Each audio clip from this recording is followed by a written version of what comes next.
Transport layer merupakan lapisan atau layer keempat dari model OSI layer.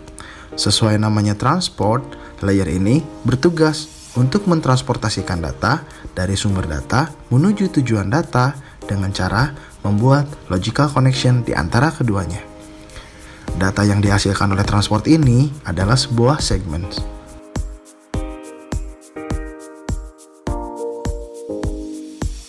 Analogi dari layer transport ini bagaikan penyedia jasa pengiriman paket seperti JNE dan JNT, di mana penyedia jasa ini bertanggung jawab penuh untuk sampainya paket ke alamat tujuan dan paket dalam keadaan utuh tanpa cacat. Penjelasan cara kerjanya adalah seperti berikut. Misalnya, ketika komputer A mengirim data pesan berisi "apa kabar" ke komputer B, proses yang terjadi di transport layer adalah seperti berikut.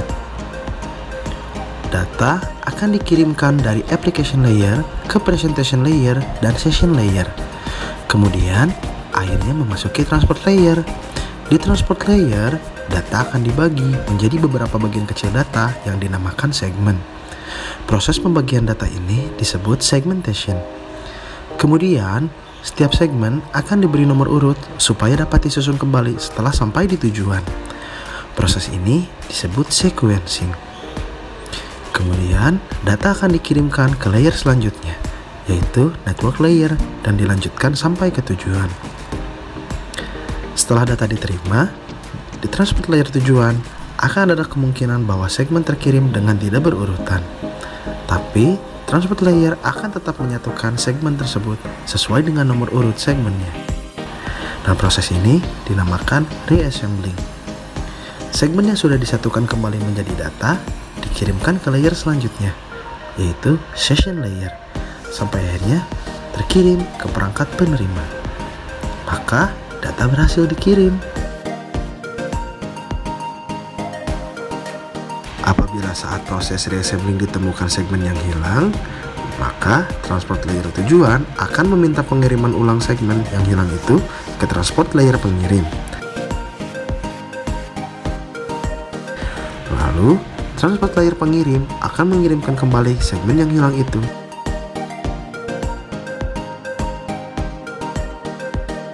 Dan data segmen pun berhasil dikumpulkan.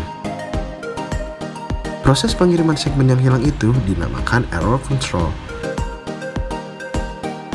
Setelah paket atau data diterima, komputer penerima akan memberikan sequence number dari ACK number secara bersamaan untuk memberitahu bahwa data telah sampai. Ini adalah fitur acknowledgement. Dari penjelasan cara kerja tadi, transport layer memiliki beberapa fungsi, yaitu yang pertama ada segmentation, di mana membagi data menjadi beberapa segmen. Yang kedua ada sequencing, yaitu memberikan pemaparan terhadap segmen. Yang ketiga ada reassembling, yaitu menyatukan kembali data segmen yang sudah dipecah. Yang keempat ada error control, proses transmisi ulang pada paket data yang hilang atau gagal terkirim. Dan yang terakhir ada fitur acknowledgement, untuk menjamin bahwa data telah dikirimkan dengan benar. Dan ada dua fungsi lain yang terdapat pada layer ini. Yang pertama yaitu flow control, di mana untuk memastikan bahwa data yang dikirim tidak melebihi kapasitas yang bisa ditangani oleh perangkat penerima. Lalu ada multiplexing, yaitu mengirimkan banyak jenis data dari beberapa sumber melalui satu jalur data saja. Terdapat dua protokol yang sering digunakan di dalam transport layer. Yang pertama adalah Transmission Control Protocol atau yang biasa kita kenal dengan nama TCP. Dan yang kedua adalah User Datagram Protocol atau yang biasa kita kenal sebagai UDP. Nah, beberapa perbedaan kedua protokol tersebut adalah sebagai berikut. Yang pertama, TCP itu bersifat connection oriented. Maksudnya, ia perlu melakukan negosiasi sebelum melakukan pengiriman data. Biasanya disebut dengan istilah three-way handshake. Secara singkat, proses three-way handshake adalah sebagai berikut. Yang pertama, pengirim akan mengirim pesan synchronize ke penerima untuk melakukan request koneksi.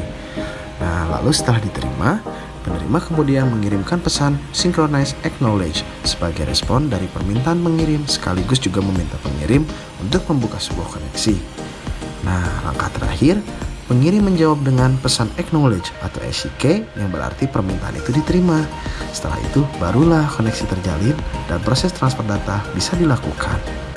UDP bersifat connectionless. Maksudnya, UDP bisa langsung mengirimkan paket data tanpa perlu ada komunikasi awal. Jadi, saat kita mengirimkan pesan melalui UDP, komputer pengirim dan penerima tidak perlu bernegosiasi saat akan melakukan pertukaran data. Kedua, TCP itu bersifat reliable, artinya menjamin data sampai di tujuannya dalam urutan yang sama ketika dikirim. Jika ada paket yang hilang, maka protokol ini akan melakukan request lagi untuk mengirimkan kembali paket tersebut. Sedangkan UDP itu bersifat unreliable. Tidak ada pengecekan apakah semua paket sudah sampai di tujuan dengan utuh atau tidak. Sehingga jika ada paket yang hilang, maka paket tersebut tidak akan dikirimkan ulang. Nah, yang ketiga, TCP itu mengirim paketnya secara beraturan atau secara berurutan. Sedangkan pengiriman paket pada UDP itu tidak beraturan atau tidak berurutan. TCP digunakan oleh aplikasi yang memerlukan keandalan tinggi. Maksudnya, data yang dikirim harus diterima secara utuh. Berikut beberapa contoh aplikasi yang menggunakan protokol TCP.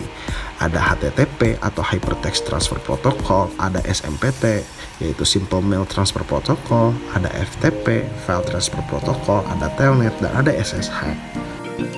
UDP biasanya digunakan untuk aplikasi yang membutuhkan kecepatan dalam pengiriman data. Berikut beberapa contoh aplikasi yang menggunakan protokol UDP.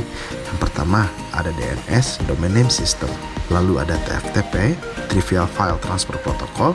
Lalu ada DHCP, Dynamic Host Configuration Protocol. Lalu ada VoIP, Voice over Internet Protocol. Lalu ada streaming videos dan online games. Berikut adalah kelebihan dan kekurangan dari TCP.